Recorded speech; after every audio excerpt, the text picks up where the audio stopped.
Selamat pagi Bapak Ibu hadirin. Selamat bergabung di pagi.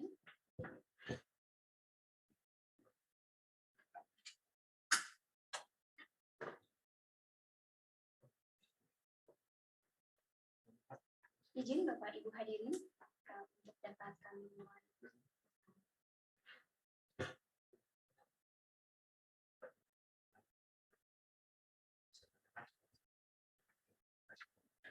Bapak Ibu hadirin, apakah suara saya dapat terdengar jelas? Sudah. Dengan Mbak.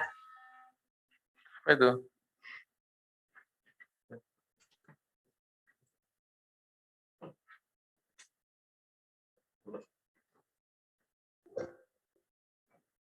Bapak Ibu hadirin, apakah suara saya dapat terdengar jelas? Ya, Mbak. Sudah dengar, Mbak. Baik, terima kasih. Mohon izin Bapak Ibu hadirin akan segera memulai webinar pada pagi hari ini. Assalamualaikum warahmatullahi wabarakatuh. Selamat pagi dan salam sejahtera. Assalamualaikum warahmatullahi wabarakatuh. Yang terhormat, Direktur Pengaturan Pendaftaran Tanah dan Ruang APBNKMH. Yang kami hormati, Kepala Pusat Pengembangan Anustiasa.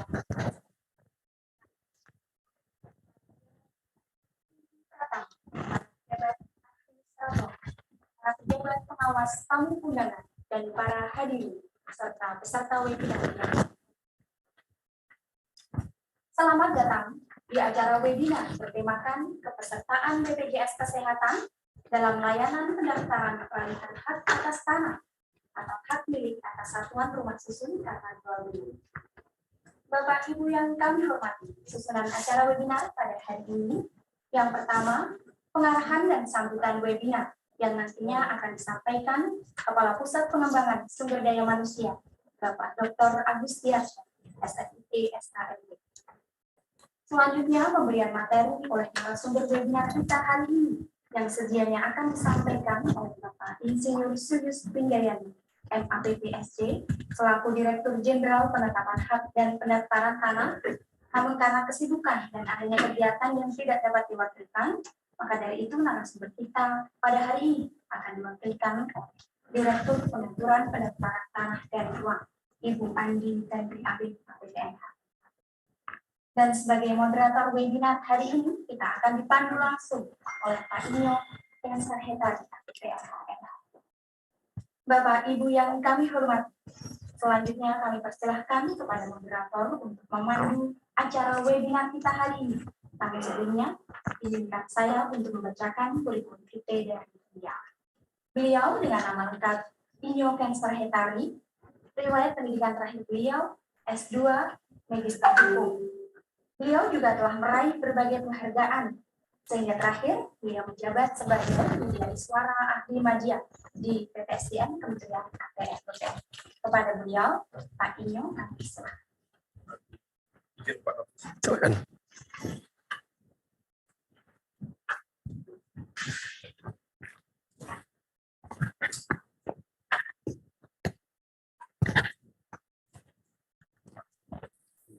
Pagi Bang Ali. Assalamualaikum. Waalaikumsalam warahmatullahi wabarakatuh.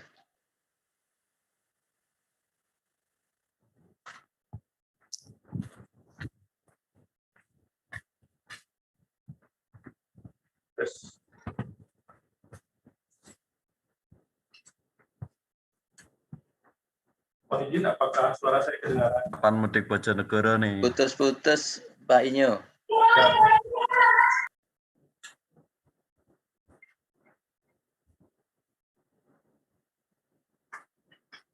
Gimana Pak Ali? Monitor? Masih belum jelas Pak Inyo. Itu jelas. Tes. Putus Pak. Bisa kedengaran? Putus-putus Pak Inyo, suaranya kecil.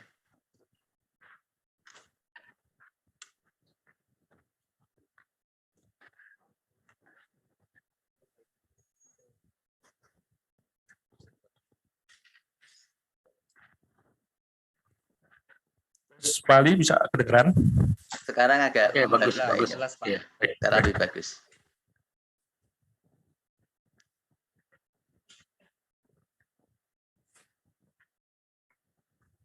Baik, kita bisa mulai acara webinar kita hari ini.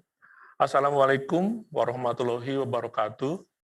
Waalaikumsalam. Selamat pagi, salam sejahtera buat kita sekalian. Shalom, Om Swastiastu, Namo Buddhaya, salam kebajikan. Selamat bertemu kembali Bapak Ibu peserta acara webinar yang diselenggarakan oleh Pusat Pengembangan Sumber Daya Manusia Kementerian Agraria dan Tata Ruang, Badan Pertanahan Nasional, yang biasa kita kenal dengan sebutan PPSDM Kementerian ATR BPN. Perkenalkan, nama saya Ijo Hetari, selaku moderator yang memandu jalannya acara webinar hari ini. Saat ini saya sebagai Widyaswara Ahli Madya di Kementerian ATR BPN. Webinar kali ini mengangkat tema kepesertaan BPJS Kesehatan dalam layanan pendaftaran peralihan hak atas tanah atau hak milik Satuan Rumah Susun karena jual beli. Adapun narasumber pada webinar hari ini adalah Ibu Andi Tenri Abeng, APTNH MH. Beliau saat ini menjabat sebagai Direktur Pengaturan Pendaftaran Tanah dan Ruang pada Direktorat Jenderal Penetapan Hak dan Pendaftaran Tanah Kementerian ATR BPN. Bapak Ibu peserta webinar yang saya hormati, sebagai pembuka acara webinar hari ini, mari bersama kita menyimak sambutan dari Bapak Dr. Agustiarsa, SSID, SHMP, selaku Kepala Pusat Pengembangan Sumber Daya Manusia Kementerian ATR BPN, selaku penyelenggara webinar hari ini. Kepada yang terhormat Bapak Agustiarsa, dipersilakan. Baik, terima kasih Pak Inyo. Selamat pagi menjelang siang Bapak Ibu sekalian. Bismillahirrahmanirrahim. Assalamualaikum warahmatullahi wabarakatuh. Waalaikumsalam. Yang kami hormati dan kami banggakan Ibu Direktur Pengaturan Pendaftaran Tanah dan Ruang, Ibu Andi Tenri Abeng, APTNH MH. Selamat pagi Ibu. Kemudian yang kami hormati para pejabat pimpinan tinggi pratama, para pejabat administrator, para pejabat pengawas, seluruh tamu undangan, narasumber, dan moderator yang hadir di ruangan Zoom ini, kemudian seluruh peserta webinar yang berbahagia. Bapak Ibu sekalian, terima kasih. Saya pikir di pagi ini semua penuh semangat ya untuk bisa mendapatkan sosialisasi di webinar yang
dengan baik proses-proses untuk bisa kebijakan atau instruksi dari Presiden ini bisa dilaksanakan dengan baik di seluruh jajaran, sehingga masyarakat yang menerima pelayanan di kita itu juga bisa menerima layanan dengan baik dan tidak merasa bahwa ini sebuah beban yang baru atau sebuah beban yang berat di dalam pelayanan.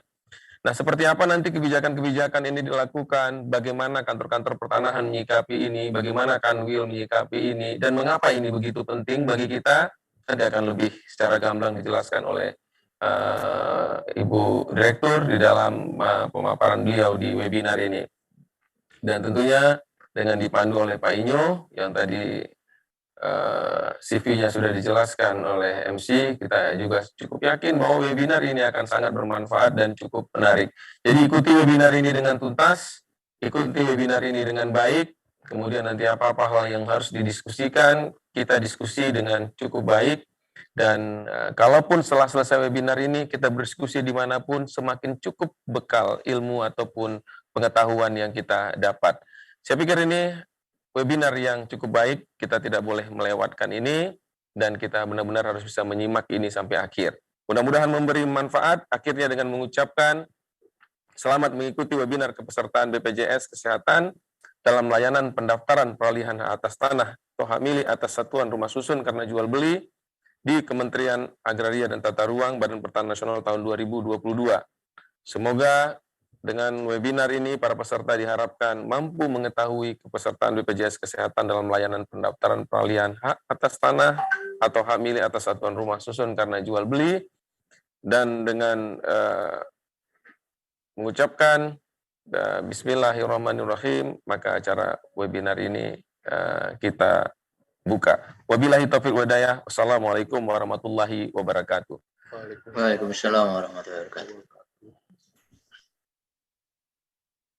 Terima kasih Bapak Agus Tiarsa selaku Kepala PPSDM Kementerian ATR BPN yang sudah menyampaikan sambutannya dan sekaligus membuka acara webinar kita hari ini dengan tema kepesertaan BPJS Kesehatan dalam layanan pendaftaran peralihan hak atas tanah atau hak milik atas satuan rumah susun karena jual beli.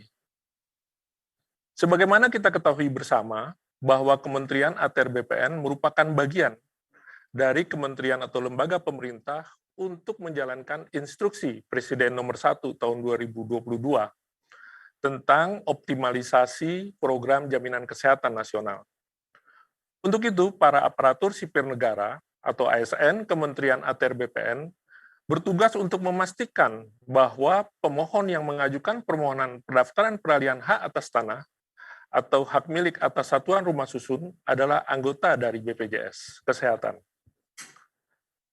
Berkenaan dengan hal tersebut, maka para ASN di lingkungan Kementerian ATR BPN sangat diharapkan mempunyai pemahaman yang jelas atas permohonan pendaftaran peralihan hak atas tanah atau hak milik atas satuan rumah susun yang diajukan oleh pemohon sebagai anggota BPJS Kesehatan. Untuk itu, pada kesempatan ini, mari kita memperhatikan dan ikuti paparan dari Ibu Andi Tenri Abeng yang akan menjelaskan hal tersebut. Ibu Andi Tenri Abeng sangat dikenal di lingkungan Kementerian ATR BPN dengan sapaan Ibu Abeng. Adapun riwayat pendidikan Ibu Abeng dapat saya sampaikan sebagai berikut. Beliau menempuh pendidikan Diploma 3 di Akademi Pertanahan Nasional Yogyakarta, jurusan pertanahan, dan lulus pada tahun 1992.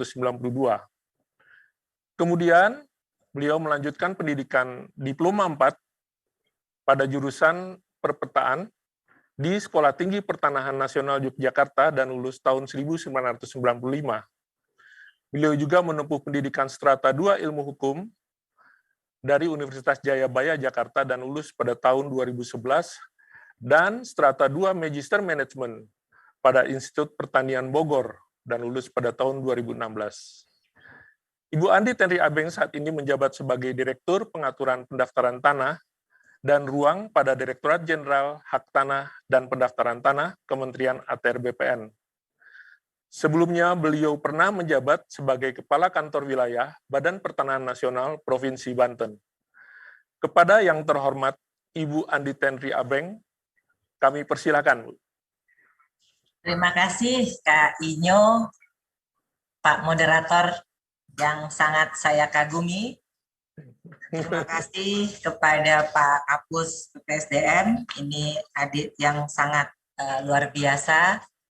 Teman-teman semua yang hadir dalam Zoom webinar ini, yang saya tahu semuanya adalah insan-insan Kementerian ATR BPN yang luar biasa, yang sangat humble dan memang menjadi kader-kader kita Kementerian ATR BPN di masa kini dan masa yang akan datang. Saya lihat ini banyak sekali yang hadir, sudah lebih dari 260 peserta dalam webinar ini. Assalamualaikum warahmatullahi wabarakatuh. Selamat pagi, salam sejahtera untuk kita semua. Om Swastiastu untuk teman-teman yang di Bali dan juga seluruhnya yang ada dalam webinar Zoom meeting ini yang saya hormati, saya sayangi, dan saya cintai. Sekali lagi ucapan terima kasih kami sampaikan kepada Bapak Agustiarsa sebagai Kapus PPSDM, penyelenggara webinar ini, memberi kesempatan kepada kita, Direktorat Jenderal PHPT, untuk mensosialisasikan adanya Impres 1 2022 di lingkungan internal, ya, di internal kita sendiri. Terima kasih Pak Kapus, dan minta maaf, memang sedianya Pak Dirjen yang akan menghadiri, akan membawakan sosialisasi tentang Impres ini yang diwajibkan diinstruksikan kepada Kementerian ATR BPN, tetapi karena ada satu hal yang tidak bisa beliau tinggalkan sehingga ditugaskan kepada saya. Saya minta maaf, ini bukan keinginan saya ya Pak Kapus, memang Pak Dirjen tidak bisa mengikuti, sehingga mudah-mudahan tidak mengecewakan pada teman-teman yang hadir, termasuk teman-teman PPSDM. Saya akan mencoba membawakan tentang apa sih itu yang diinstruksikan kepada kita di Kementerian ATR BPN oleh Presiden dalam Impres nomor 1 tahun 2022. Mudah-mudahan semua bisa, suara saya kedengeran nggak? Kak Inyo? Jelas kedengaran, Ibu? Jelas.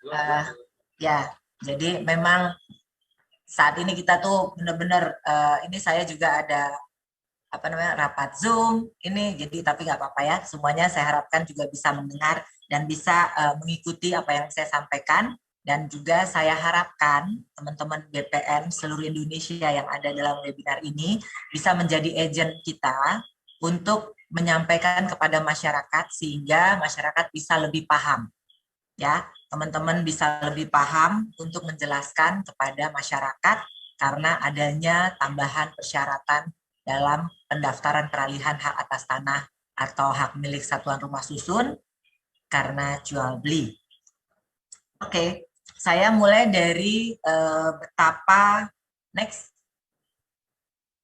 Oke, ini bisa kita lihat bahwa pandangan dunia terhadap kita, ya, pelayanan pertanahan kita itu kita tahu bahwa ada EODB, Ease of Doing Business, ya, yang kita ini dalam peringkat kalau di EODB-nya sendiri dengan 10 indikator, kita itu peringkat ke-73 dari 190 negara, ya. Ini apa artinya? Ini adalah kemudahan berusaha di Indonesia, itu indikatornya salah satunya jual beli, kita masuk peringkat 73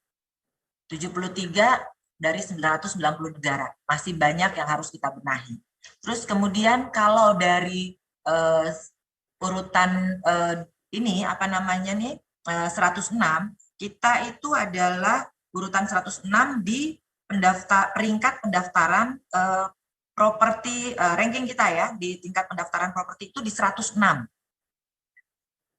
106 tuh jauh sekali dari angka 1. Kemudian kalau di ASEAN, Asia Tenggara, kita tuh kemudahan berusaha kita tuh di urutan ke-6.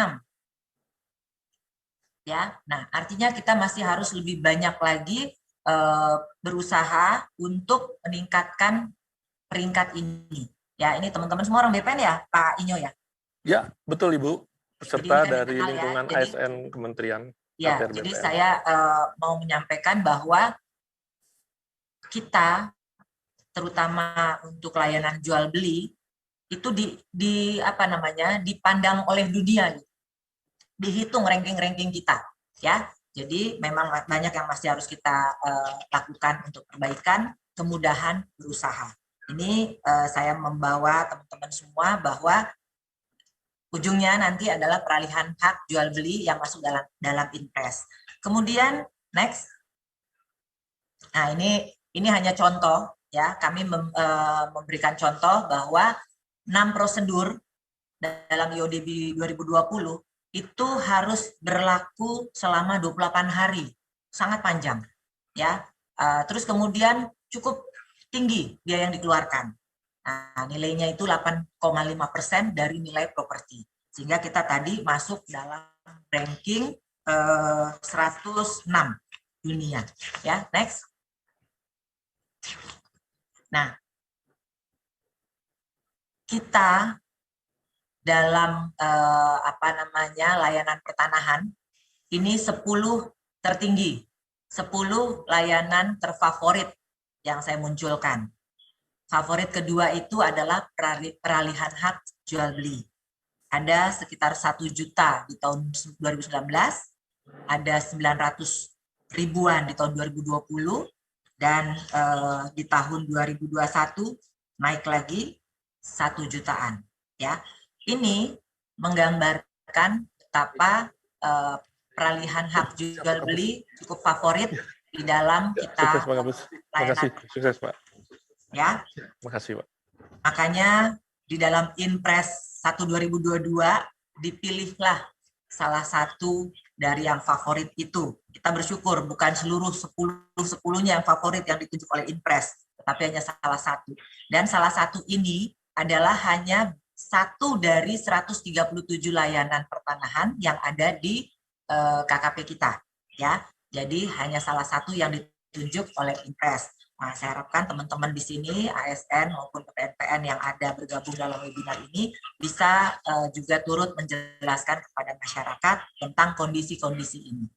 Next. Nah, dalam Inpres 1 2022, ya, dalam Inpres 1 2022, sebenarnya sudah berlaku tanggal 6 Januari. Tanggal 6 Januari Inpres tersebut sudah berlaku. Terus kenapa kita baru berlakukan 1 Maret?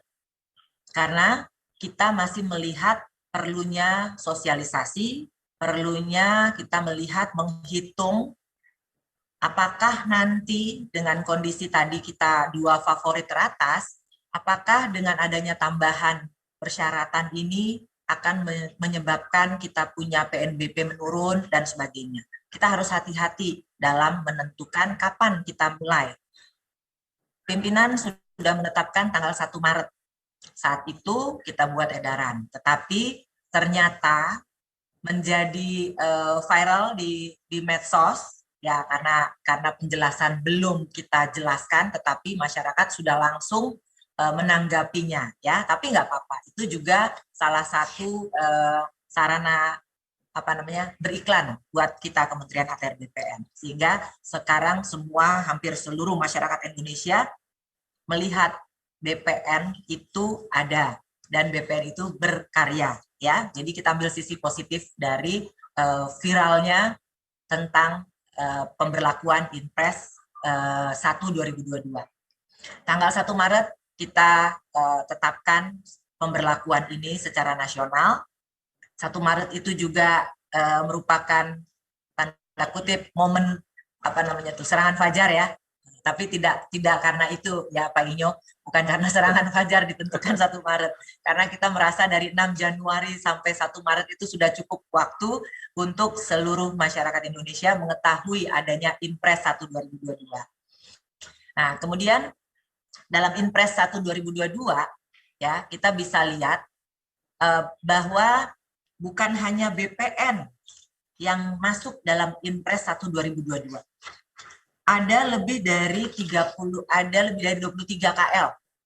Ya, 23 itu kementerian lembaga, Kemudian selebihnya ada 30 lembaga ini, termasuk Kejaksaan Agung, Polri, BP2MI, BPJS Kesehatan, Gubernur, Bupati Wali Kota, DJSN. Ini menjadi mendapatkan perintah atau mandat atau instruksi dari Presiden dengan Impres 1 2022. Kita adalah bagian dari 30 KL tersebut. Dan alhamdulillah kita hanya diminta satu, diinstruksikan satu saja, yaitu untuk pendaftaran permohonan hak karena jual beli dari 137 layanan kita.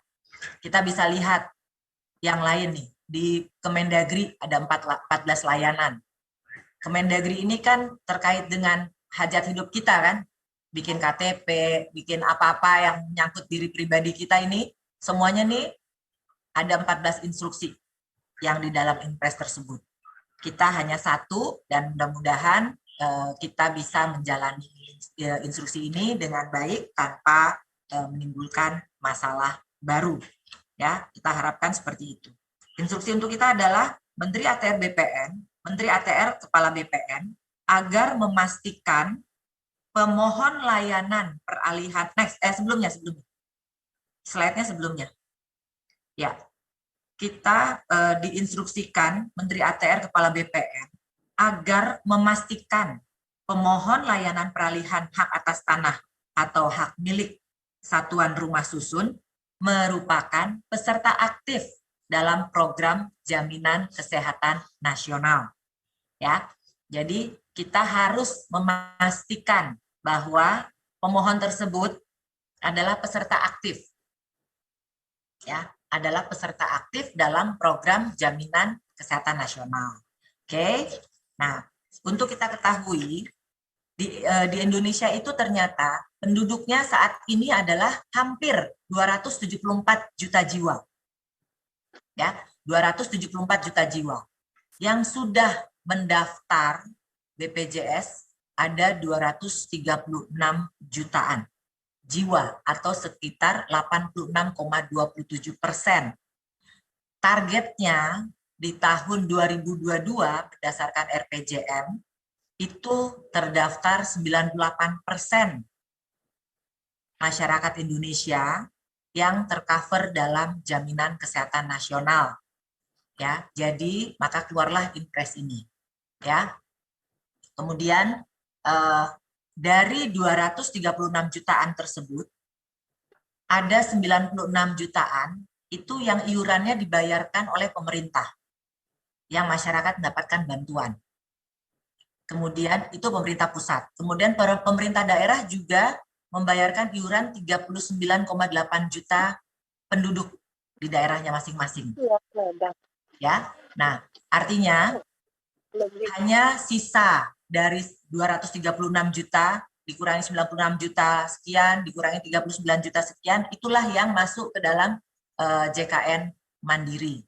Ya, ini yang ingin yang diperintahkan oleh Presiden kepada kita untuk memastikan bahwa mereka yang mengikuti mendaftarkan layanannya ke kita merupakan peserta aktif program JKN. Next. Oke, lanjut ya.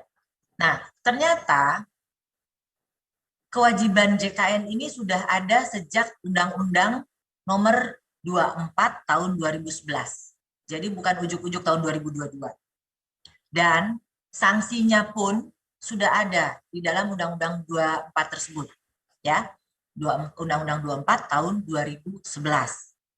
Kemudian keluar PP Nomor 86 Tahun 2013 bahwa tata cara pengenaan sanksinya. Jadi di undang-undang itu sudah merupakan kewajiban pemberi kerja wajib secara bertahap daftarkan dirinya dan pekerjanya. Kemudian setiap orang selain pemberi kerja, pekerja dan penerima bantuan iuran yang memenuhi persyaratan kepesertaan dalam program jaminan sosial wajib mendaftarkan dirinya dan anggota keluarganya sebagai peserta pada BPJS. Artinya ini wajib sudah sejak tahun 2011 dengan Undang-Undang Nomor 24. Oke. Nah, kemudian di dalam undang-undang itu juga ada sanksi.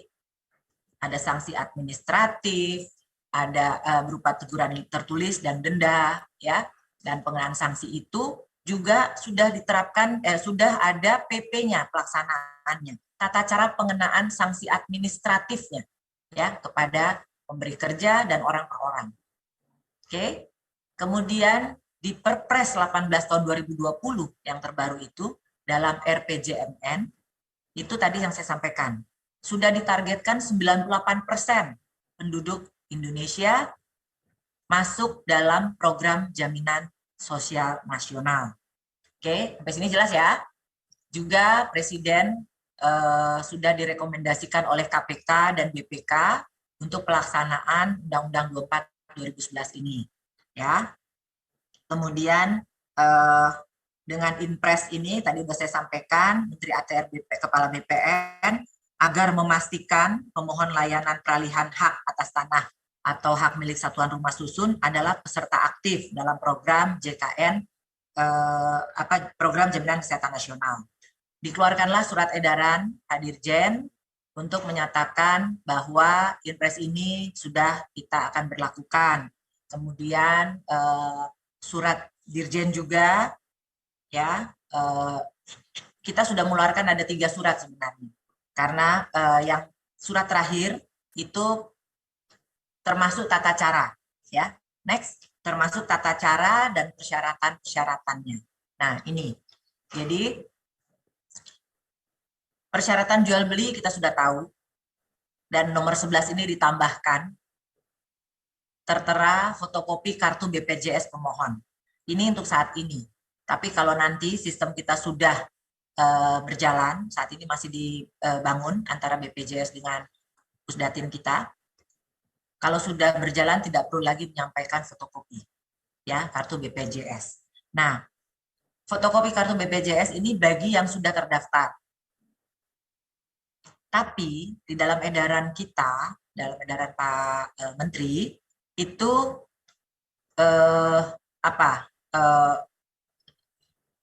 banyak kemudahan-kemudahan, ya. Jadi pertama kan dalam status kartu itu ada 3. Peserta aktif itu, peserta BPJS itu ada 3. Dia aktif, dia tidak aktif, atau dia belum punya. Nah, kami, Pak Dirjen dan Pak Pimpinan, Pak Menteri, itu tidak mau menghambat pendaftaran peralihan karena jual beli ini hanya karena belum adanya kartu BPJS atau kartu BPJS-nya sudah tidak aktif. Ya, jadi semuanya kita layani. Ini teman-teman kantor pertanahan mungkin sudah paham ya. Jadi tidak ada permohonan yang ditolak hanya karena tidak ada atau tidak aktif kartu BPJS. Ya, bagaimana caranya kita membantu kita melaksanakan Inpres ini? Tetap kita daftarkan, kita selesaikan sesuai ketentuan, ya, sesuai SOP kita. Nanti pada saat pengambilan produk itu masyarakat yang belum melampirkan karena belum punya atau tidak aktif, dia bisa melampirkannya pada saat pengambilan produk. Nah, itu nanti saya akan jelaskan di bagian belakang. Terus teman-teman bisa melihat gambar ini. Ya, gambar ini. Ini merupakan kartu Indonesia Sehat yang hijau. Kartu identitas lainnya seperti kita Kementerian ATR BPN yang PNS tentunya banyak yang belum punya BPJS. Tapi kita pasti punya Askes. Nah, ini sama. Di dalam di dalam sistemnya BPJS, kalau kita membawa Askes dia langsung terkonek. Jadi nomornya ini Askes kita sudah masuk ke dalam data JKN dalam BPJS. Jadi tidak harus kepesertaan BPJS itu dengan kartu BPJS kesehatan ini. Kita pegawai negeri bisa dengan Askes. Kemudian kalau yang sudah punya kartu Indonesia Sehat itu lebih baik. Jadi semua tidak ada yang ditolak sepanjang dia merupakan jaminan kesehatan nasional. Ya, sampai di sini teman-teman paham ya. Terutama kita nih PNS. Jadi tidak perlu juga kita mengganti kartu. Ya, Kak Inyo, kalau Kak Inyo masih pegang Askes, nggak usah buru-buru ke BPJS untuk ganti kartu karena sistemnya sudah nyambung. Ya, Jadi jenis-jenis kartu ini semua merupakan jaminan kesehatan nasional, jadi diterima dalam proses pendaftaran peralihan hak.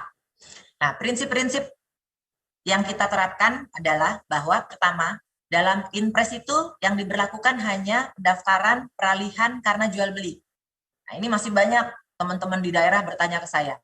Kalau hibah gimana? Kalau waris bagaimana? Ya nggak dapat, yang nggak masuk, nggak wajib. Yang wajib hanya peralihan karena jual beli. Ya. Jadi selain pendaftaran peralihan karena jual beli tidak diwajibkan. Terus banyak PPAT juga bertanya, kenapa menjadi tambahan syarat bagi mereka? Inpres ini tidak memerintahkan atau menginstruksikan kepada PPAT. Jadi Inpres ini tambahan persyaratan ini tidak menghambat sama sekali dalam pembuatan akte jual beli oleh PPAT. Karena tidak dipersyaratkan dalam membuat akte. Yang dipersyaratkan melampirkan atau sebagai peserta aktif BPJS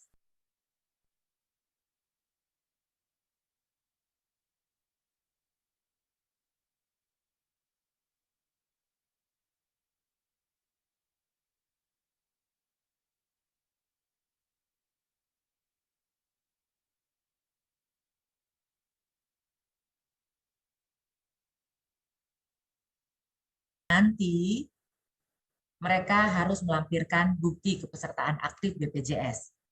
Artinya tidak ada yang PPAT yang terhambat pekerjaannya, ya. Terus kemudian apa nih? Dikenakan persyaratan kepesertaan ini hanya dikenakan kepada pembeli.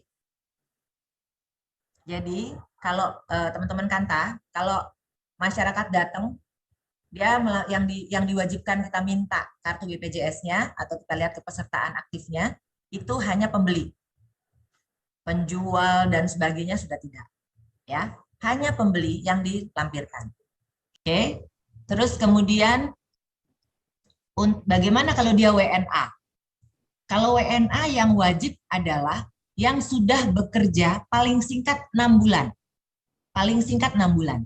Kalau dia belum 6 bulan, dia tidak masuk dalam kewajiban di Undang-Undang 24 yang tadi saya sampaikan, ya. Jadi kita nggak usah memaksakan. Kalau pembeli hak pakai adalah WNA, dia baru prolekitas, dia belum 6 bulan di sini, jangan dipaksa minta BPJS-nya sampai nggak bisa didaftarkan, jangan. Dia belum wajib, dia tidak terkena dalam instruksi ini. Terus bagaimana kalau dia badan hukum? Badan hukum tadi saya sudah sampaikan bahwa pemberi kerja wajib ya memiliki BPJS dirinya dan pekerjanya. Nah, dalam badan hukum yang kita mintakan adalah BPJS pimpinan perusahaan tersebut. Ya, salah satu direksi yang mewakili direksi, direktur yang mewakili direksi itu yang bertanda tangan di akte juga bisa. Itu yang kita mintakan kepesertaan keaktifan BPJS. Ya, jadi teman-teman Kanta udah clear di ini ya, di hal ini ya. Terus kemudian ini tadi yang saya sampaikan. Apabila pada saat penyampaian berkas pemohon belum dapat melampirkan kartu BPJS, itu karena dua hal. Pertama karena sudah tidak aktif, karena tidak bayar jadi tidak aktif, atau memang belum. Nah, itu tidak boleh dihambat. Tetap kita proses sepanjang semua sudah memenuhi syarat di 1/2010. Ya, tetap diproses, tapi nanti di Pusdatin sudah membuat di dalam kalau dia belum aktif atau dia belum punya, di dalam kartu STTD tanda terimanya itu ada note. Ada note bahwa pada saat pengambilan itu harus melampirkan bukti keaktifan dari kartu BPJS. Nah, kemudian bagaimana? Berarti kan masyarakat yang belum punya harus mendaftar dulu. Sementara SOP kita nih 5 hari, SOP pendaftaran di BPJS itu 14 hari. Ya, nanti saya akan jelaskan di slide berikutnya.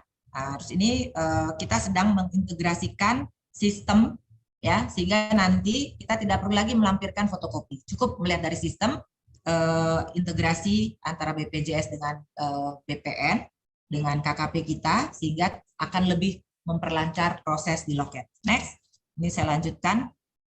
Nah, ini kalau dia begitu mendaftar, dicek dalam portalnya BPJS, ternyata statusnya tidak aktif itu artinya ada tunggakan. Jadi tidak diaktifkan lagi.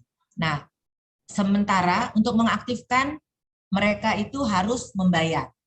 Tidak semua orang mampu membayar lunas karena mungkin tunggakan udah sekian tahun. Ada kebijakan di BPJS itu dengan pembayaran bertahap. Mereka istilahkan dengan rehab. Ya. Sampai 24 bulan.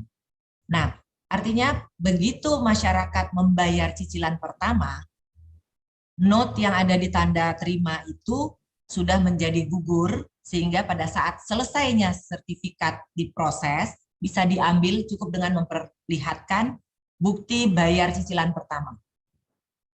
Ya, Pak teman-teman Kanta, udah clear ini ya. Terus kemudian kalau data tidak ditemukan pada saat di portal, data tidak ditemukan, itu artinya belum menjadi peserta. Nah, untuk menjadi peserta, dia bisa masuk ke dalam web service-nya BPJS, mendaftar online. Kemudian kita tidak usah tunggu sampai selesai pendaftaran itu, dia mendapatkan kartu baru, terus dia bawa ke kita dengan posisi aktif. Tidak perlu. Cukup masyarakat membawa screenshot atau tangkapan layar virtual account. Jadi pada saat masyarakat mendaftar di web service-nya, webnya BPJS, nanti akan keluar virtual account. Jadi cukup ini yang ditampilkan oleh masyarakat, itu note di dalam STTD kita itu menjadi gugur. Masyarakat boleh mengambil sertifikat yang telah selesai. Nah, itu yang saya rasa itu penjelasannya dari setiap webinar maupun sosialisasi yang disampaikan baik oleh Pak Dirjen maupun saya atau Kasubdit, ini yang kita sampaikan, dan ini baru kali ini kita sosialisasi tentang Inpres di webinar ini untuk internal kita. Terima kasih sekali kepada Pak Kapus dan jajaran, karena kita memang terlupa. Kita sudah sosialisasi ke PPAT, kita sudah sosialisasi ke masyarakat umum, tetapi ke internal kita, kecuali di lingkungan PHPT, ini kan seluruh ya, bukan hanya PHPT. Di lingkungan PHPT, ini baru ini kita lakukan. Saya ucapkan sekali lagi terima kasih Kak Inyo atas diundangnya kami ini dalam sosialisasi ini. Pak Kapus dan jajaran, terima kasih. Dan teman-teman semua, mudah-mudahan apa yang saya sampaikan pemahamannya sama dengan apa yang teman-teman kerjakan di kantor pertanahan. Dan juga buat teman-teman yang tidak melayani di kantor pertanahan, ini menjadi pencerahan kalau ada yang bertanya, karena walaupun kita bukan membidangi PHPT atau di loket, tapi kalau kita memakai baju BPN, siapapun ketemu kita dianggap menguasai semua hal tentang pertanahan. Nah, ini bisa mengisi kekosongan kalau ada yang menanyakan tentang BPJS atau Inpres 1/2022 ini kepada kita yang tidak melayani di loket. Terima kasih atas perhatiannya. Monggo dilanjut Pak Inyo. Terima kasih semuanya. Om Swastiastu. Assalamualaikum warahmatullahi wabarakatuh. Waalaikumsalam warahmatullahi wabarakatuh. Terima kasih Bu Andi Tenri Abeng atas penjelasan dan paparannya yang cukup jelas dan juga menambah pengetahuan terutama untuk teman-teman kita di lingkungan ASN Kementerian ATR BPN, khususnya kepada teman-teman yang garda terdepan di kantor pertanahan kabupaten kota ini, Bu. Memang kalau kita lihat mungkin banyak pertanyaan-pertanyaan yang diajukan mungkin kepada Ibu maupun kepada teman-teman di sini, termasuk saya juga ada WA dari teman-teman maupun dari PPAT ini yang menanyakan kok ada tambahan lagi persyaratan Pak Inyo ya. Nah, inilah penjelasan dari Bu Abeng kepada teman-teman, jadi akan semakin jelas apa yang disampaikan.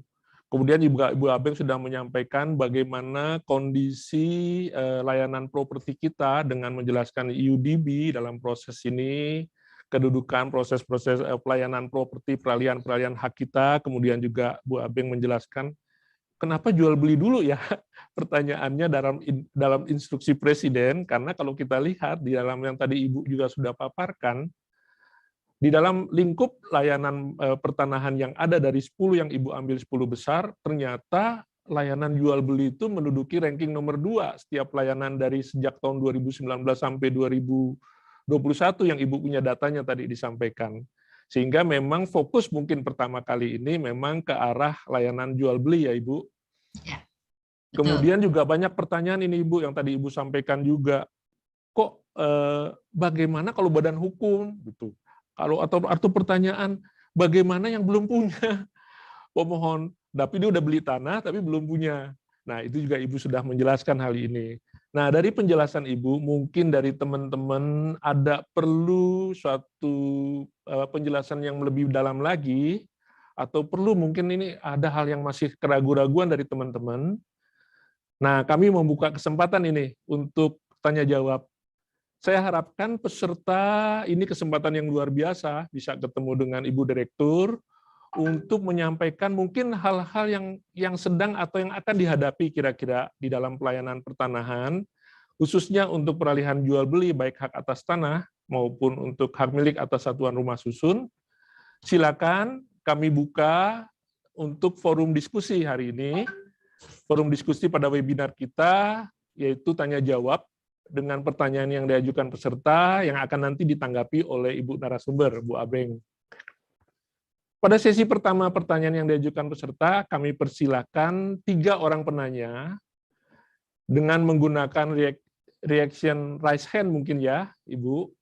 Ada 3 orang, silakan mengajukan pertanyaan yang nanti akan ditanggapi oleh Ibu Andi Tenri Abeng. Mohon pertanyaan diajukan secara jelas, lugas, dan ringkas, sehingga kita bisa mengikutinya dan menambah wawasan kita yang mendengarkan. Baik, saya persilakan yang mau mengajukan pertanyaan, mungkin tampilkan seluruh peserta untuk bisa kita lihat siapa yang mengajukan raise hand-nya. Tiga penanya saya buka, silakan. Kayaknya sudah jelas semua Kak Inyo.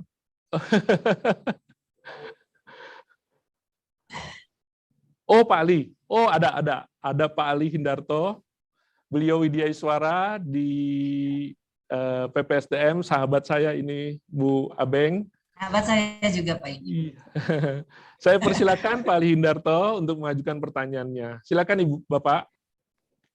Terima kasih Pak Inyo, Bu Abeng, luar biasa penjelasannya. Dari penjelasan Ibu tadi disampaikan terkait dengan salah satu persyaratan untuk jual beli pendaftaran untuk karena peralihan hak karena jual beli adalah melampirkan BPJS ya. Sebagaimana Ibu jelaskan juga bahwa keanggotaan BPJS ini kan ada yang aktif dan tidak aktif ya.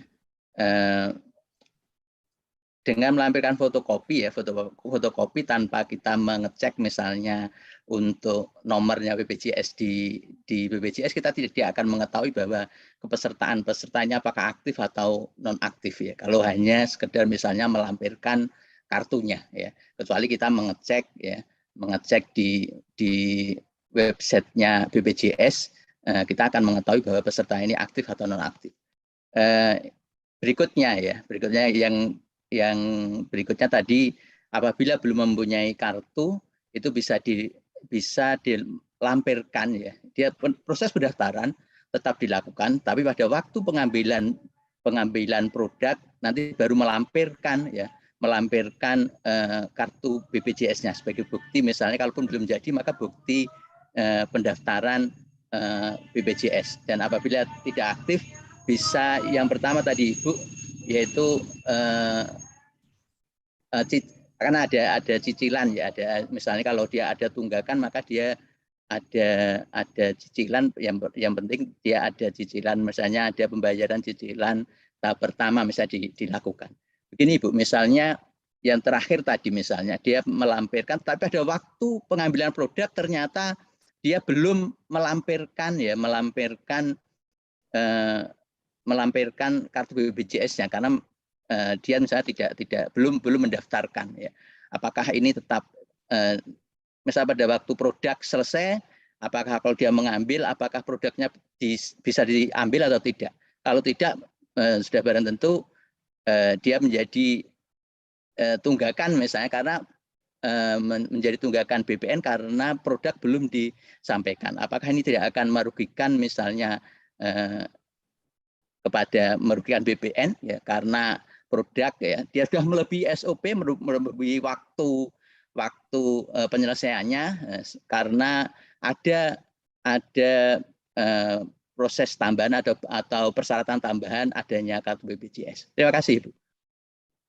Terima kasih Pak Ali atas pertanyaannya. Jadi ada 2 Pak Ali ini menanyakan Ibu mengenai peserta aktif dan tidak aktif. Sudah ada apakah dapat dijelaskan lebih lanjut kemudian Ibu. Yang kedua, kalaupun misalnya dia bukan peserta yang belum menjadi anggota, tetapi produk sudah jadi.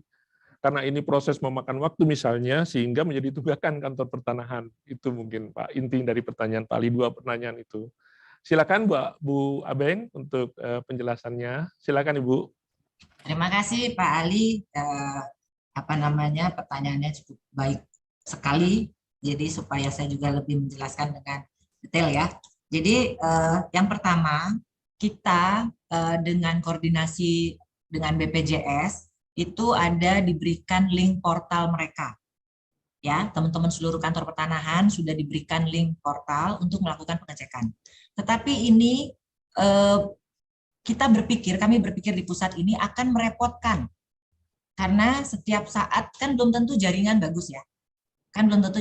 Setiap saat harus ngecek di portal, masuk portal aja mungkin ada kantah yang pas jaringannya lagi jeblok nggak bisa masuk portal, gitu kan?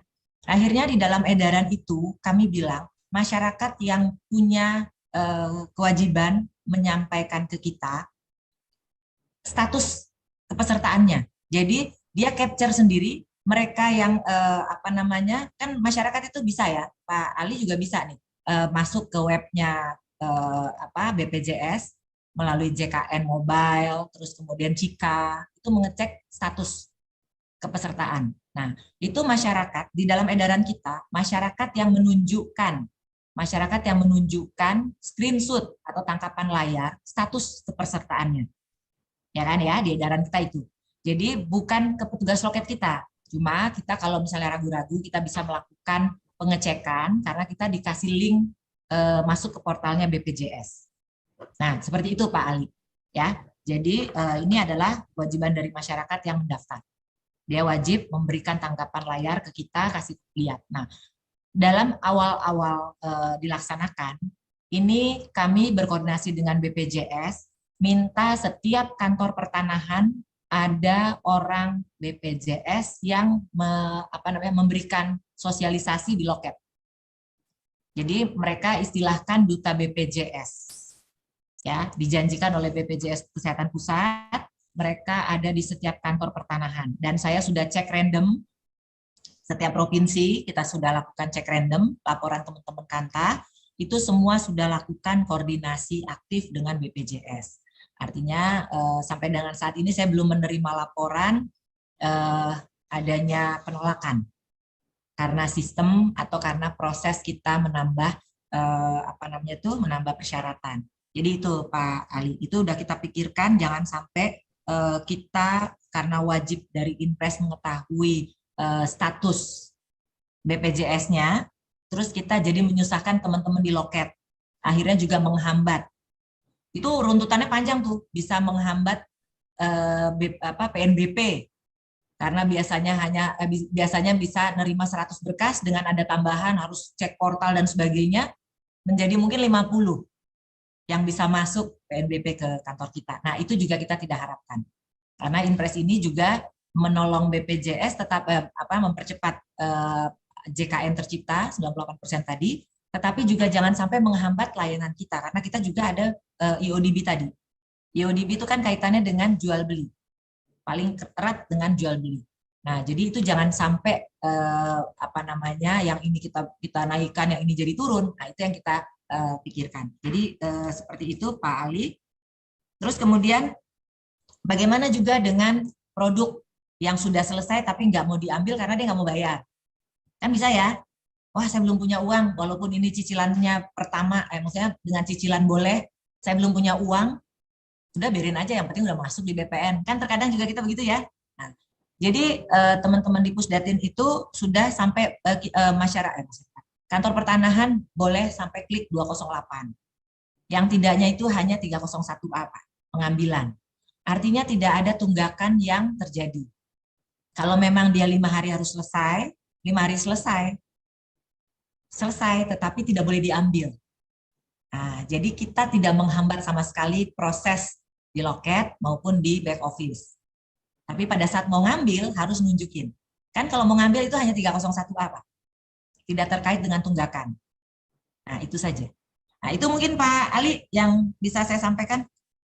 Ya, terima kasih Bu Abeng atas penjelasannya. Baik, teman-teman, mungkin ada pertanyaan lagi, silakan mengajukan menekan raise hand. Saya lihat. Kayaknya Pak Ali masih mau nanya nih. Baik, Bu Abeng, tapi kalau di link Pigeon yang kami siapkan untuk pertanyaan melalui link Pigeon ini ada beberapa pertanyaan, Ibu, sambil kita menunggu yang menyampaikan raise hand. Boleh Pertama dimunculin? ditanyakan oleh Agus Mene. Oh, ini. Oh, bisa kelihatan ya Ibu ya. Beliau menanyakan izin bertanya Bapak narasumber. Oh, mohon maaf hari ini Ibu narasumber Pak Agus. Dari judulnya tersirat, judul tema kita mungkin, bahwa persyaratan berupa BPJS hanya berlaku untuk peralihan hak karena jual beli. Kenapa hanya itu, tidak meliputi peralihan lain? Apa filosofinya? Waduh, sudah masuk ke filosofi ini Bu Abeng, pertanyaannya dari Pak Agus. Kemudian yang kedua dari Iwan Yustiawan Adiaksa. Beliau menanyakan izin bagaimana apabila proses jual belinya berdasarkan KPR. Apakah lebih baik sosialisasi aktif kartu BPJS diterapkan juga oleh pihak perbankan? Pertanyaannya itu, Bu. Yang diajukan oleh Iwan Yustiawan. Kemudian, Iwan ada lagi pertanyaan dia, menyampaikan apakah dengan adanya perbedaan SOP di BPN dengan yang di BPJS dengan indikator kartu aktif dapat menyebabkan adanya tunggakan pelayanan terutama pada saat di loket penyerahan. Mungkin sudah dijelaskan tadi, hampir sama dengan pertanyaan Pak Ali Hindarto tadi, Pak Iwan, untuk pertanyaan yang keduanya ini. Kemudian ada Bu Titi Reviandini. Bu Titi menanyakan izin bertanya Ibu narasumber, saat ini secara sistem KKP belum terintegrasi dengan BPJS. Nah, ini mungkin Bu Titi ini tugas di kantor pertanahan mana agar dapat dimonitor oleh teman-teman Pusdatin nantinya. Bagaimana cara petugas loket yang menerima berkas memastikan kebenaran fotokopi kartu BPJS yang dilampirkan? Itu dari Bu Titi Reviandini, Ibu. Ini saya bacakan juga ya, sekaligus masih ada 3 lagi nih, Bu. Kemudian ada Haris Restivo. Izin bertanya untuk pendaftaran tanah apakah perlu melampirkan nomor BPJS-nya atau harus dengan kartunya? Terima kasih.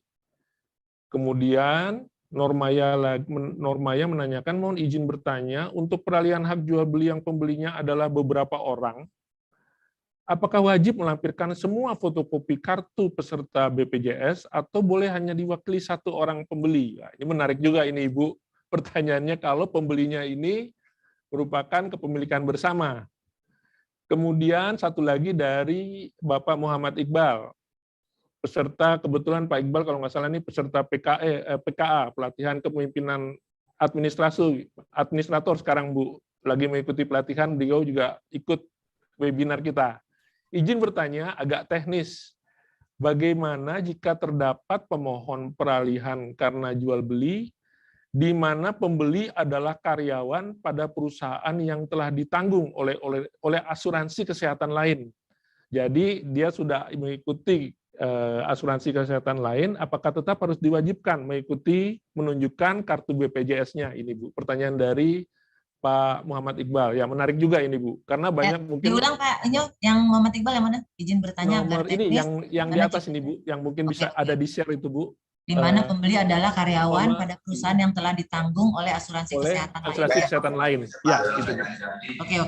Itu beberapa pertanyaan saya borong nih, Bu, saya sampaikan, tapi bisa kelihatan ini mulai dari bawah nih, Bu. Mulai dari bawah. Silakan mungkin diturunin sedikit, Mas Hafiz, biar Ibu bisa ikuti ya. Ini saya urut dari bawah, Bu, pertanyaannya. Ya, silakan Ibu. Oh, udah langsung jawab ya. Oke. Ya. Yang pertama, ini di paling atas Pak Agus. Yang tadi Pak Iwan mana? Oh ini. Apa? Tadi Pak Agus. Pak Agus mana tadi? Pak Agus pertanyaannya mana? Agus main ya? Ya, Agus main, Bu. Agus main. Agus Ini. pikiran. Pikiran. Oke. Apa filosofinya? Kalau nanya filosofinya kenapa jual beli, itu nanti itu tanya ke Pak Presiden karena beliau yang mengeluarkan impres. Tetapi saya menjelaskan tadi kemungkinan kenapa dipilih karena saya terus terang tidak tahu impres ini prosesnya bagaimana. Yang jelas setelah jadi impres itu kami baru tahu. Jadi kalau tadi saya menganalogkan, tadi sudah dijelaskan juga oleh Pak Inyo, ya saya sudah jelaskan awalnya, kemudian ditegaskan oleh Pak Inyo, karena peralihan hak ini top 10 yang nomor 2 dari layanan pertanahan kita, gitu ya. Kalau saya melihatnya itu, maka dipilih. Kita bersyukur hanya 1, jadi tidak terlalu merepotkan. Ya Pak Agus, kalau misalnya 10 top 10 ini harus dengan BPJS, betapa rumit, tambah rumit gitu ya. Nah, tapi kalau ditanya apa filosofinya, apa ya Pak Inyo, bisa dibantu ya? Kami hanya bisa menjelaskan secara teknis yang ada di kita dari data-data. Tapi kalau secara filosofi, boleh tanya ke Pak Presiden. Oke ya, mohon maaf Pak Agus. Ini Pak Agus dari kantor mana ya? Atau dari orang luar? Pak Agus masih pikiran, Bu, karena Agus main. Orang pusat, Bu. Oke, ini ada one comment. One comment-nya nggak bisa dibuka ya kayaknya ya. Oke, yang kedua Pak Iwan, kalau KPR bagaimana? Kalau KPR kan tetap melampirkan akte jual beli ya? Ya kayaknya ya, orang mendaftarkan, dia kita pakai KPR, tapi peralihan haknya kan jalan. Ya, tetap pakai jalan. Jual beli. Ya. Nah, tadi udah saya jelaskan, tetap yang terima pembeli. Ya. Nah, masalah nanti harus dari bank, udah diedukasi, itu nanti ke depan akan kita lakukan, termasuk kepada PPAT. Walaupun sekarang PPAT tidak tersangkut sama sekali pada saat pembuatan akte. Ya, terus waktu pembuatan KPR, bank tidak tersangkut sama sekali. Hanya pada saat pendaftarannya di kantor pertanahan baru dimintain. Ya, jadi Pak Iwan, ini Pak Iwan mana ya? Iwan Yustiawan Adiaksa dari Kantah mana ini? Nah, jadi begitu.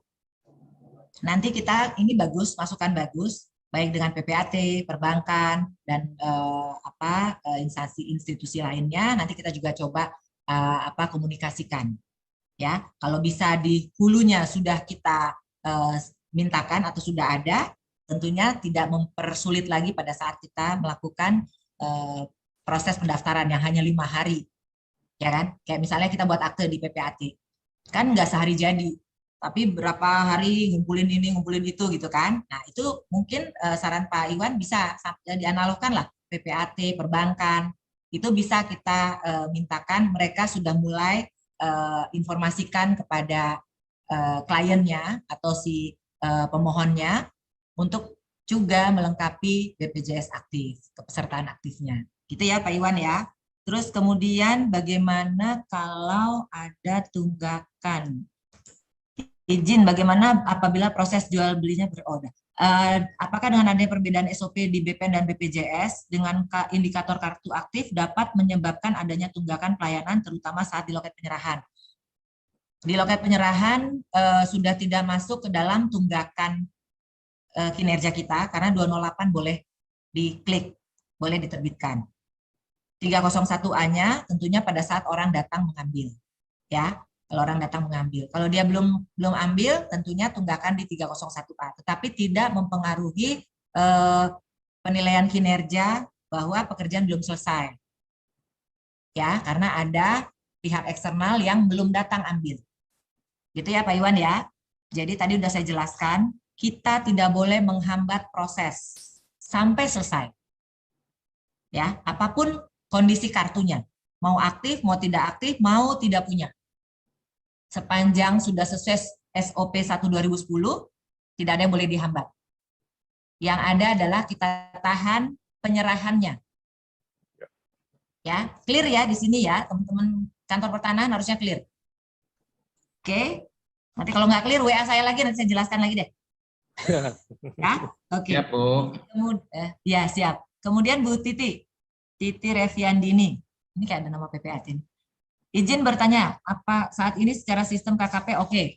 Tadi saya sampaikan di slide nomor bahwa akan diintegrasikan antar sistem BPJS dengan KKP. Dan saat ini Pusdatin dengan BPJS lagi intens menyiapkan sistem.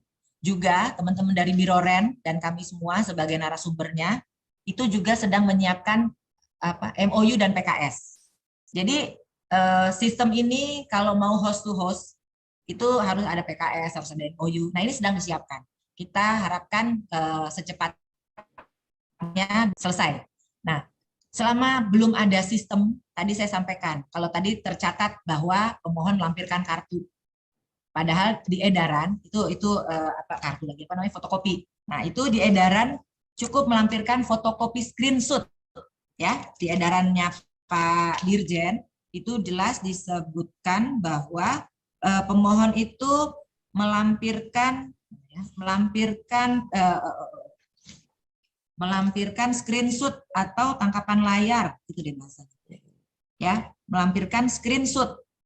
Nah, masyarakat itu ya peserta JKN ini bisa mengakses melalui mobile JKN, melalui Cika, Chat Assistant JKN yang dengan WA. Itu langsung terjawab. Statusnya aktif, tidak aktif, atau tidak ditemukan. Tadi sudah saya sampaikan di slide terakhir, ya Pak. Bu Titi ya, Bu Titi. Jadi untuk yang integrasi KKP dengan sistem BPJS masih dalam proses. Sementara ini kita hanya mengandalkan screenshot. Kalau kita tidak yakin, kan di screenshot ini sebenarnya tidak bisa dibohongin. Tapi kalau orang mau bohong bisa-bisa saja. Ya, kalau kita tidak yakin, kita bisa mengakses melalui portal webnya BPJS yang untuk internal kita. Kalau kita belum punya, teman-teman kantor pertanahan sudah berkoordinasi dengan BPJS. Minta dengan duta BPJS untuk linknya. Dan kami sudah minta untuk duta BPJS ada di kantor pertanahan dalam masa peralihan ini, sebelum sistem jadi. Nah, jadi kalau teman-teman yang masih ada di sini, seluruh kantor pertanahan se-Indonesia ini, kalau ada BPJS yang tidak berkoordinasi ke kita, walaupun kewajiban kita yang koordinasi dengan BPJS di dalam surat edaran Pak Dirjen, itu tolong dilaporkan ke kami. Kalau ada kantor BPJS yang tidak proaktif dengan kantor pertanahan, tolong dilaporkan ya, Bu Titi. Jadi seperti itu dan teman-teman semua. Terus kemudian Bu Titi ya. Terus kemudian Pak Haris ya. Izin bertanya, untuk pendaftaran tanah, apakah perlu melampirkan nomor BPJS-nya atau harus dengan kartunya? Ini tadi saya jelaskan juga ya. Sudah dijelaskan, udah Bu. Ya. Screenshot tangkapan layar. Di situ udah kelihatan kok. Aktif, tidak aktif, atau belum ada. Mohon izin bertanya, untuk peralihan hak jual beli yang pembelinya ada beberapa orang, apakah wajib melampirkan semua fotokopi kartu BPJS atau kepesertaannya, atau boleh diwakili? Semua. Karena di sini tadi udah saya jelaskan, yang dimintakan kartu BPJS-nya adalah pembeli. Bukan perwakilan pembeli. Berarti semua ini Bu ya? Pembeli. Kalau pembelinya ada 3 ya, pembelinya ada 10 dalam akte ya. Ya, ini clear ya, karena pembeli. Kalau pembeli artinya semua pembeli. Kemudian izin, bagaimana bila proses jual belinya berdasarkan tadi udah saya jawab. Tadi sudah Ibu. Ya. Ini yang menarik juga Pak Muhammad Iqbal ini Bu bertanyanya.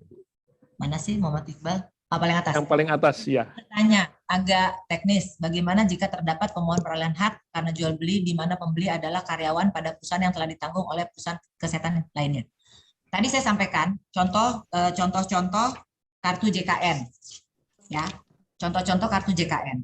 Kalau dia tidak masuk dalam konteks JKN yang harus mewadahi 274 jiwa penduduk Indonesia, ya, itu tidak berlaku. Jadi misalnya perusahaan dia mengambil asuransi swasta, maksudnya ini kan ya, asuransi swasta, misalnya asuransi kesehatan yang swasta, bukan yang di JKN, itu tidak berlaku. Tetap harus masuk ke dalam asuransi JKN. Ya, JKN itu kita Askes, kemudian BPJS, Kartu Indonesia Sehat sebenarnya. Jadi sebenarnya namanya Kartu Indonesia Sehat. Di dalamnya itu seluruh rakyat Indonesia. Ya, terbagi-bagi. Ada PNS yang langsung dipotong, kita dipotong nggak sih? Langsung dipotong dari gaji, iuran Askesnya misalnya. Terus kemudian ada yang dibiayai oleh pemerintah pusat, 96 juta sekian tadi. Kemudian ada yang dibiayai oleh pemerintah daerah, ada 30 jutaan tadi ya, 38 jutaan tadi. Nah, yang sisanya itu dengan BPJS Mandiri. Jadi tidak bisa, Pak Iqbal. Harus yang terafiliasi dengan BPJS Kesehatan.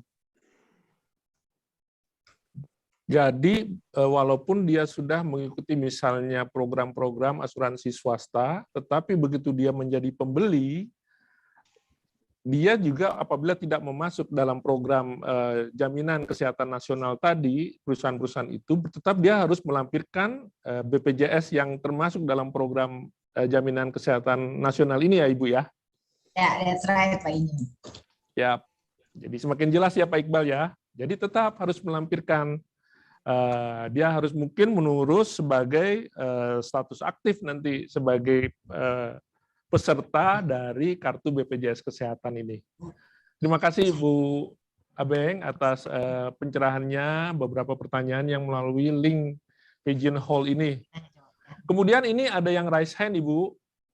Ya. Sepertinya sahabat Ibu ini Bu Anna Anida, Kepala Kantor Pertanahan Kota Cimahi ini. Silakan Bu Ana untuk mengajukan pertanyaannya. Pagi Bu Direktur, pagi Mas Inyo. Selamat pagi Bu Ana. Ibu Kakan cantik. Itu kok suara kepalanya naikkan dikit dong. Nggak kelihatan cantiknya. Nah. Aduh. Ini sebetulnya tadi pas pertanyaan Pak Ali, saya izin Bu Direktur menyampaikan yang terjadi di kantor pertanahan. Jadi mengenai tadi sudah aktif atau enggak, memang pihak BPJS langsung datang ke kantor, bikin loket, dan membuat portal.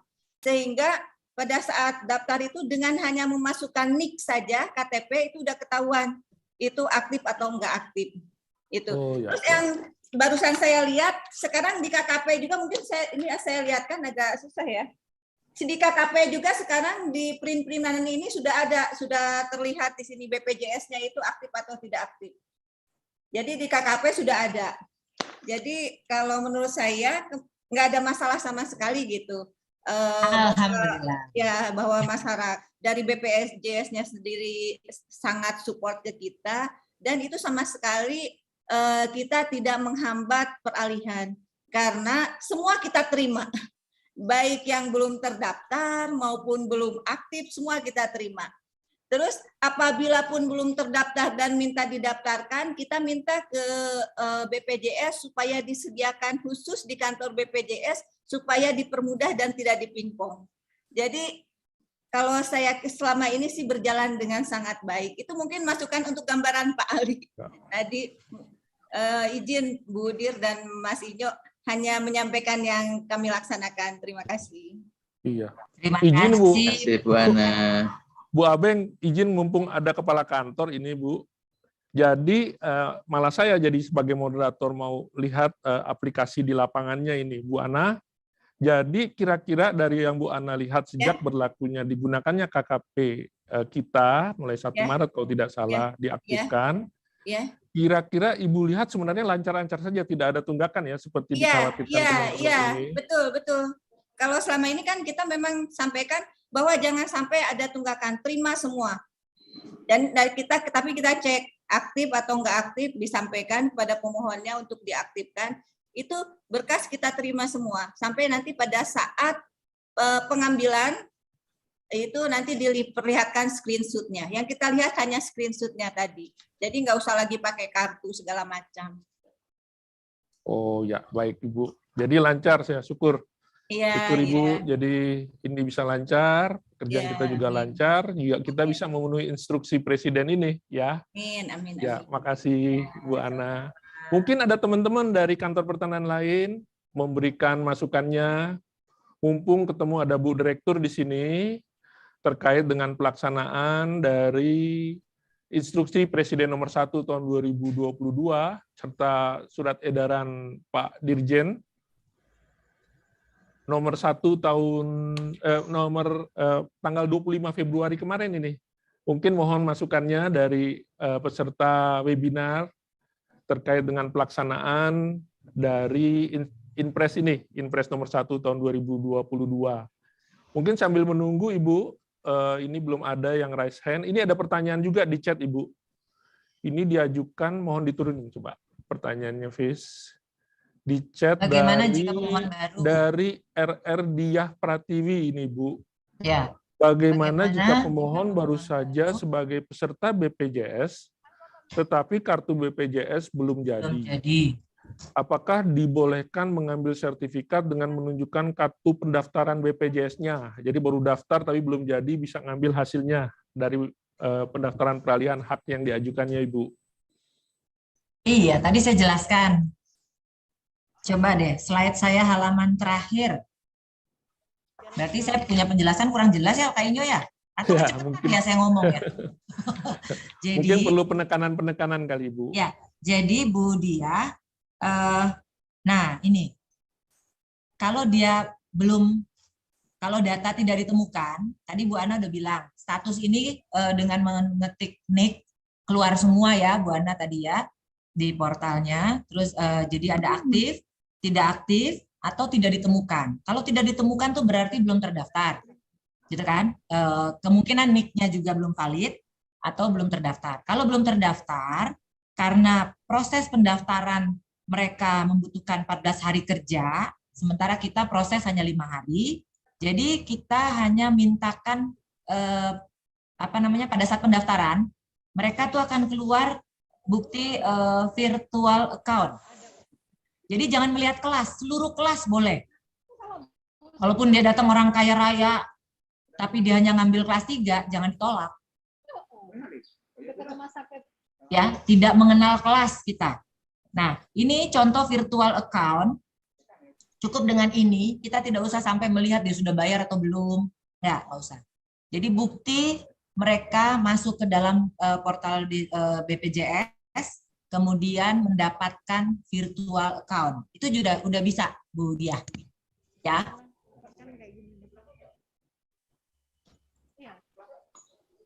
Cukup jelas, Bu Dia, yang disampaikan Ibu Direktur. Ya, jadi dengan menunjukkan virtual account aja sudah bisa itu sebagai pendaftar baru di sini untuk mengambil hasilnya.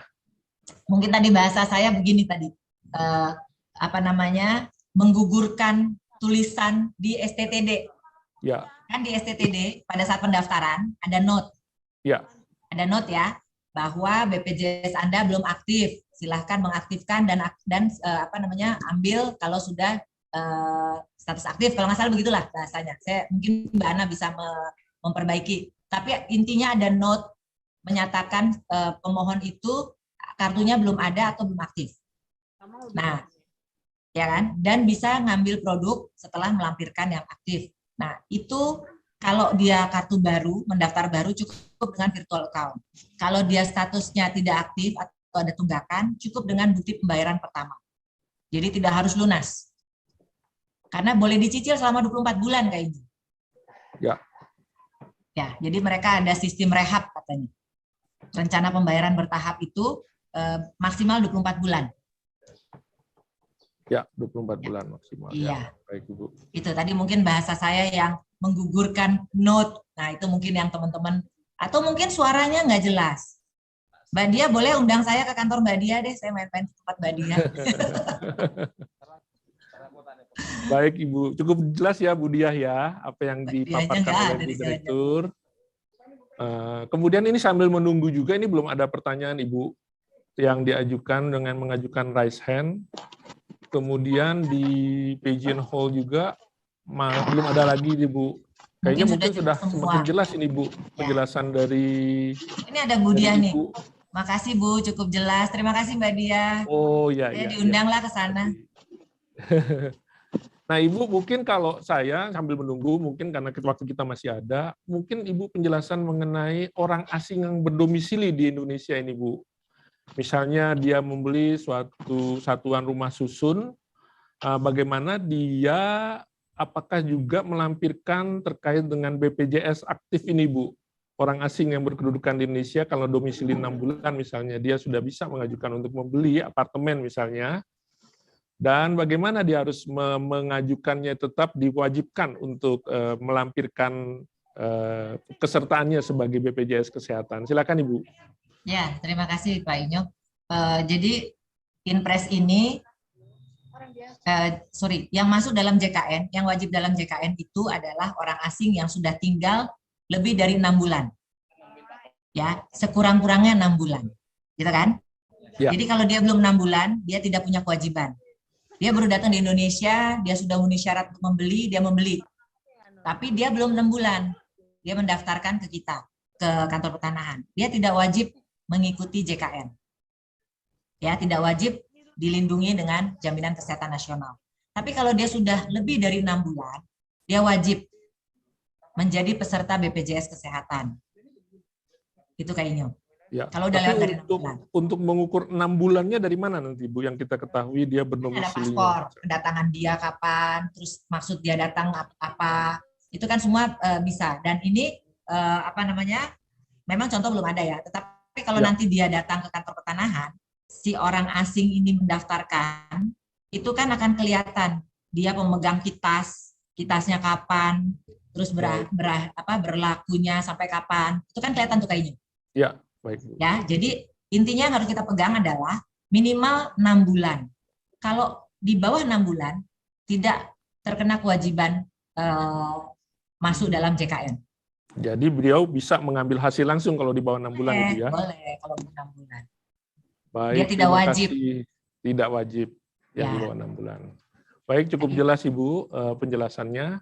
Ini sudah. Kita harus nunggu sampai jam 12. Ya Ibu? Kita harus nunggu sampai jam 12. Oh, enggak. Lain.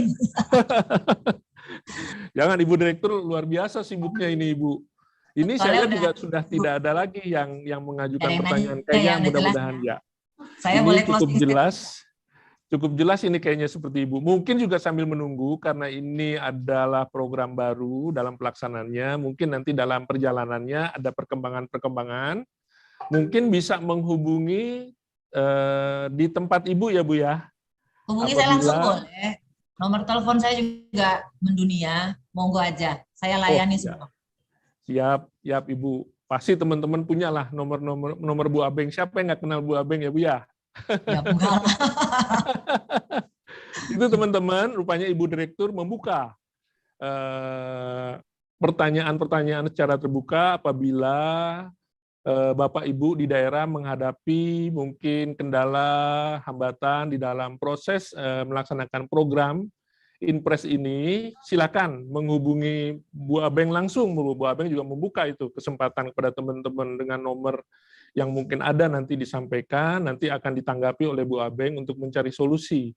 Masalah-masalah mungkin di dalam prakteknya masih menemukan kendala. Terima kasih banyak Ibu udah mau share, berbagi terhadap pelayanan ini, karena ini menjadi pelayanan yang baru, dan ini juga mungkin akan menghadapi tantangan-tantangan, tetapi kita harapkan ini dapat berjalan dengan baik ya Ibu. Amin. Itu yang kita harapkan.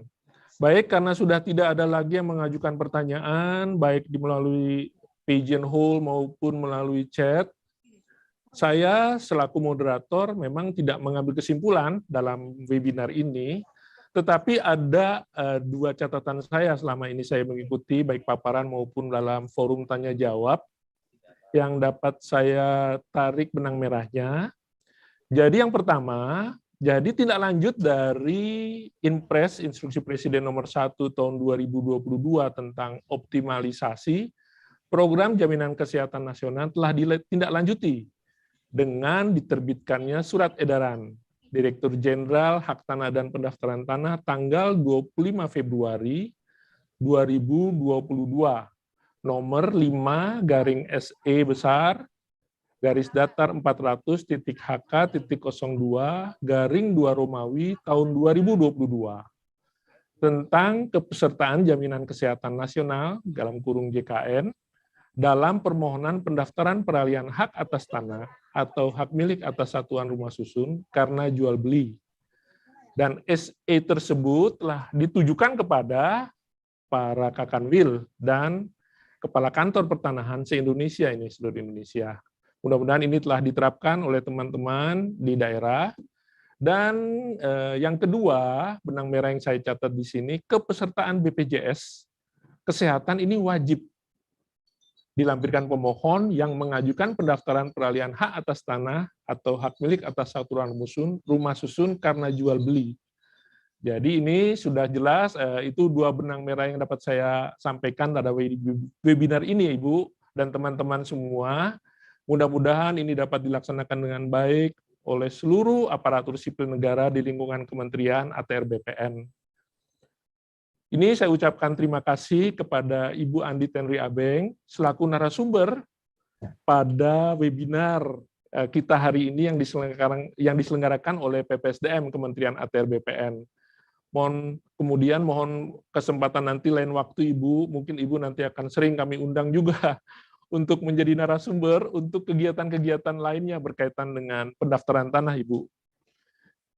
Ya, setuju kayaknya. Juga kepada Pak Agus Tiarsa, Kepala Pusat Sumber Daya Manusia Kementerian ATR BPN yang sudah membuka acara penyelenggaraan webinar kali ini. Saya mengajukan mohon maaf Ibu dan teman-teman semua, mungkin sebagai moderator, apabila dalam memandu acara webinar ini ada kesalahan dan kekurangan ataupun tutur kata yang kurang berkenan. Diskusi webinar ini saya tutup dengan mungkin ada satu quote ini, Bu. Saya sering ngumpulin quote-quote. Dari ini saya kutip dari Steve Jobs, Ibu. Jadi CEO-nya dari Apple yang saya kutip dari Harian Kompas tanggal 8 Agustus 2020. Bunyinya kira-kira begini, Bu. Satu-satunya cara untuk bekerja luar biasa dengan mencintai yang Anda kerjakan. Jika Anda belum menemukannya, carilah, jangan berdiam diri. Jadi memang suatu terobosan-terobosan, suatu kebijakan-kebijakan selalu mendapat tantangan dan kritikan. Dan itu harus kita jalankan, karena ini instruksi untuk kepentingan bangsa dan negara. Saya kira itu Ibu penutup saya. Terima kasih, saya akhiri webinar ini. Wassalamualaikum warahmatullahi wabarakatuh. Om Santi Santi Hom. Terima kasih, Ibu. Makasih Kak Inyo. Kalau ada masalah kasih tahu saya ya. Ya, Ibu udah membuka waktu itu. Silakan Ibu. Terima kasih banyak Ibu. Ada ya. Terima kasih. Boleh pamit. Terima kasih Mbak Inyo. Terima kasih ya. Kak Inyo terima kasih banyak. Terima kasih. Terima kasih. Terima kasih Ibu Bapak. Terima kasih. Saya live ya. Ya, terima kasih Ibu.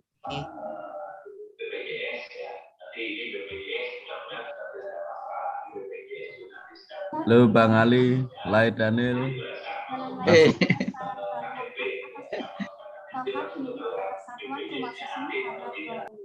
Terima kasih kepada para hadirin yang telah bergabung. Salam sehat untuk kita semua, tetap patuhi protokol kesehatan. Semoga Allah selalu memberikan kita barokah pada setiap langkah dan kita. Dari taufiq wal hidayah. Wassalamualaikum warahmatullahi wabarakatuh. Waalaikumsalam warahmatullahi wabarakatuh. Mas Jarwadi. Gimana Mas Daniel?